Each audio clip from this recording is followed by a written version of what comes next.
आई तू तिजा बोराई तू नंगरी बगाइये वाजाती धुमी नाचायती रे हरी सरळो धुमी नाचायती रा धुमी नाचायती रे हरी सरळो धुमी नाचायती रा धुमी नाचायती ये हरी सरळो धुमी नाचायती रा धुमी नाचायती ये हरी सरळो धुमी नाचायती మనకు అన్ని రకాలుగా సహకరిస్తూ మన ట్రైబల్ శాఖకు మంత్రిగా ఉన్నటువంటి మన ముఖ్యమంత్రి గారికి ప్రత్యేకంగా ధన్యవాదాలు.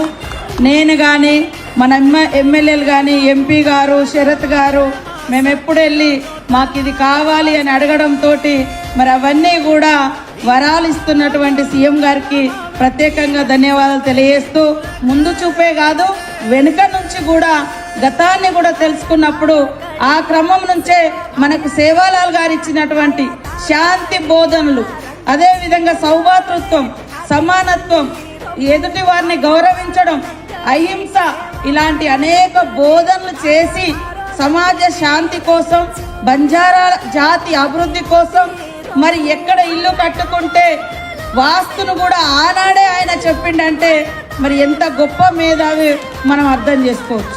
మన జాతుల కోసం పనిచేసినటువంటి పూర్వీకుల యొక్క చరిత్రను తెలుసుకొని భవిష్యత్ తరాలకు అందించడమే మనం మహనీయులకు ఇచ్చేటువంటి గొప్ప నివాళి అని కూడా ఈరోజు ఈ సందర్భంగా తెలియజేస్తా ఉన్నాను. నువ్వు ఎంత ఎత్తుకైనా ఎదుగు లేదా ఎంత గొప్ప ఆఫీసర్ అన్నగా, కానీ నీ జాతి మూలాలు, నీ వేషం, నీ భాష, నీ రూపు ఇవి మాత్రం ఖచ్చితంగా మర్చిపోవద్దు. మూలాలను మర్చిపోవద్దు. మూలాలను మర్చిపోతే అస్తిత్వం కోల్పోయినట్టే. అస్తిత్వం కోల్పోతే హక్కుల గురించి మాట్లాడే అవకాశం, అధికారం మనకు ఉండదు. కాబట్టి ప్రతి ఒక్కరి జీవితంలో ఒక లక్ష్యాన్ని పెట్టుకొని ఈ సమాజానికి నేనేమి ఇవ్వాలి ఆలోచించడం కాదు, మన చుట్టూ ఉన్న వాళ్ళ కోసం కూడా, మన చుట్టూ ఉన్నటువంటి పేద వర్గాల కోసం, జాతుల కోసం, కులాల కోసం, ఫ్రెండ్స్ కోసం ఖచ్చితంగా ఆలోచించినప్పుడు నువ్వు 10 మంది గుండెల్లో నిలబడతావు. అలా మన సేవాలాల్ మహారాజ్ లాగా నిలబడాలి మనం కూడా అనేటువంటి ఒక స్ఫూర్తితోటి ఈ జయంతి నుంచి మీరందరూ అలా స్ఫూర్తి తీసుకొని ముందుకెళ్తే బాగుంటుందని కోరుకుంటూ మీ అందరికీ మరొకసారి నమస్కారాలు, ధన్యవాదాలు తెలియజేస్తూ సేవాలాల్ మహారాజ్ కే